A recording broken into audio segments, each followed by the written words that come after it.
If you are an independent school, a nonprofit, a faith-based organization, and you're struggling with fundraising, you're going to want to watch this next episode of the Jeff Crilley Show. We'll be talking to some experts about how to get those donations rolling in. That's next.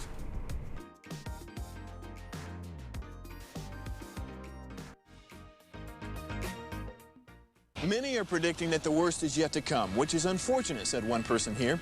Until now, they've enjoyed the reputation of being the nation's icebox. Watched a burglar in his home this morning by webcam. As a journalist of over 25 years, stories are what make my world turn. Reporting live from the Dallas newsroom tonight, Jeff Crilley, Fox 4 News. But in 2008, I took the jump from my familiar life and started a PR firm from my home. We're talking about anyone with a camcorder like the one I'm using becomes a television network. We started slowly growing the company, and we now have over 100 clients, and we've branched into the world of live digital broadcasting. I now own 8 different TV studios and have a huge team, and the stories that I now get to share are sometimes the most important of my life. Life has a funny way of coming around full circle. This is the Jeff Crilley Show. This is a rough time for fundraising. You've been hit with a pandemic. We've got a recession going on. So the normal donors sometimes vanish. To talk about that right now, a nationally known organization, Mission Advancement. Thank you guys for coming on the show. On my far right, Shannon Modlin and Schuyler Lehman. Yes. Thank you for both coming on the show. You bet. Thanks for having us. Thanks for having us. This is great. Well, I know you guys have been in the business of helping nonprofits and independent schools raise money for some time. Tell me what you're experiencing on the front line with some of the clients that you're working with. I think one of the misconceptions out there right now, Jeff, is that fundraising is down, and it's actually not fundraising that's down. Now, the nonprofit world is hurting a bit through the COVID crisis, but that's largely due to their other revenue streams that depend on performances and gate proceeds and tuition and things like that has been affected and impacted.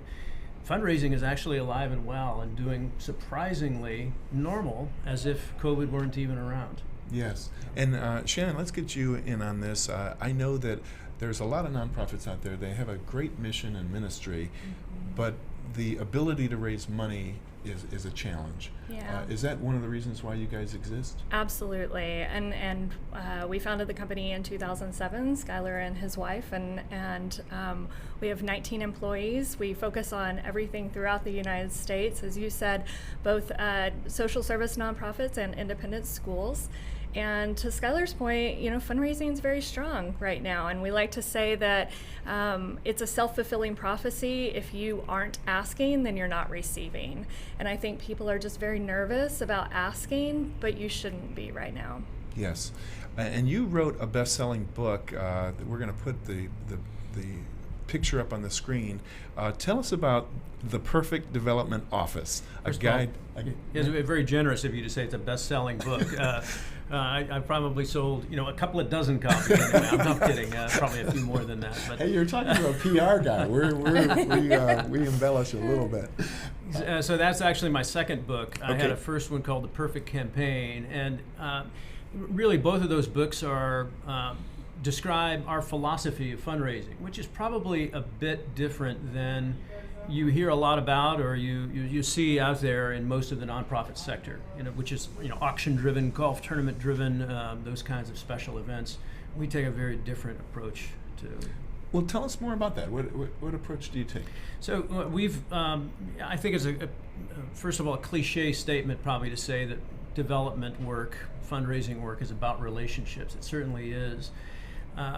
But we take that to the nth degree in the opposite direction that special events do. We believe that if you take time to truly establish a relationship, engage somebody deeply into the mission of the organization, to the extent that the mission becomes a transforming kind of force in a donor's life, then that can lead to the largest gift they've given in their lifetime. And Wow. so rather than go to 1 million donors for $100, we go to a single donor for $1 million or $10 million. and really put all of our effort and energy into creating that transformational decision that they make. Outstanding. Shannon, tell us one of your favorite success stories since you've been with the organization. Well, I think it's really interesting because, especially in the world of COVID, this has really reinforced our philosophy of one-on-one donor relationships, because so many nonprofits have had to abandon their gala and golf tournaments and other in-person events.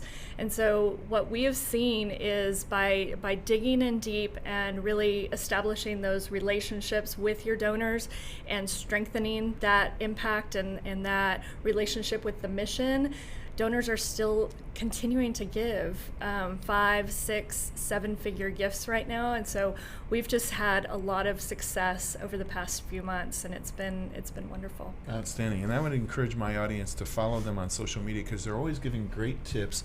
I found one, Schuyler, that you delivered a couple months ago at the beginning of the pandemic. Let's go ahead and roll that now. I'm Schuyler Lehman, the CEO of Mission Advancement Professionals, practicing good physical distancing here outside today, but I just wanted to send you a brief message to give you something to think about today. The most effective thing, the most important strategy that you can be employing today to ensure that your vital kind of operational revenue is sustained from your donor base is to take time to communicate personally, one-to-one, with that small group of donors that you might call your major donor list, you might call your important donor list. It's probably somewhere between 10 and 50 individual donors.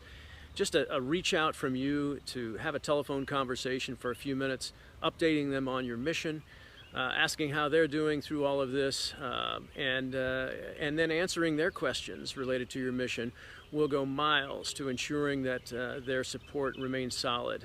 It's an opportunity for you to exceed their expectation through this process. I hope all is well with you, and we'll talk again soon.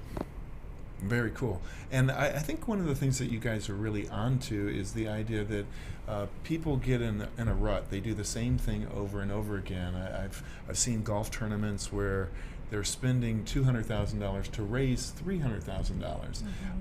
When if they just went directly to the donor or would-be donor and had the right ask, they might be able to raise more money. That's right. The one-to-one model and relationship-based approach is the most cost-efficient fundraising that any organization could possibly do.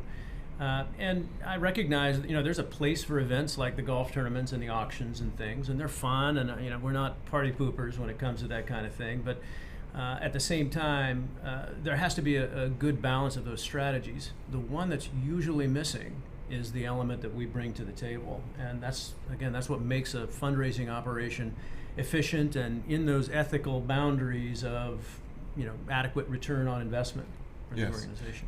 And the ability to tell a story. I've gone on a lot of websites of nonprofits, and it's just too complicated. Let's talk about the importance of that, Shannon. The story is absolutely the most important thing. And oftentimes what we hear from board members and executive directors is, I'm not a fundraising board, or I'm not a fundraising head of school. I want to concentrate on curriculum only.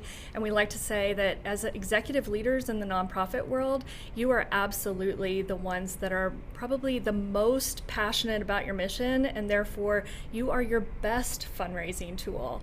And sometimes if you peel back the onion a bit, what you find is it's when they say, I'm not comfortable with fundraising, it's about the story. And so we need to get you that deeper story, that one that helps you connect with people, because as you know, when you find a story that you're really passionate about, you share it with everyone.